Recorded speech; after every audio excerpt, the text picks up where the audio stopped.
আসসালামু আলাইকুম। আজকে মুরগির 5 দিন বয়স। তো আমরা যখন ফার্স্ট টাইম মুরগির প্রথম দিন মুরগি ওয়েট দিই, তখন মুরগির ওজন আসছিল, বাচ্চার ওজন আসছিল 38 গ্রাম। তারপর দ্বিতীয় দিন যখন ওয়েট দিই, তখন মুরগির ওয়েট আসছিল 60 থেকে 70। তৃতীয় দিন ছিল 90 থেকে, মানে 85 থেকে 90।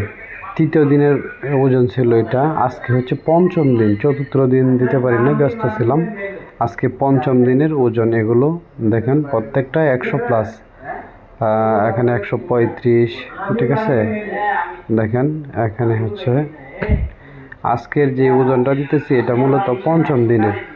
আর আগে যেগুলো দেওয়া হয়েছে এগুলো তো বললামই, এখানে 126, 135, 40, 45 এরকমই আসতেছে।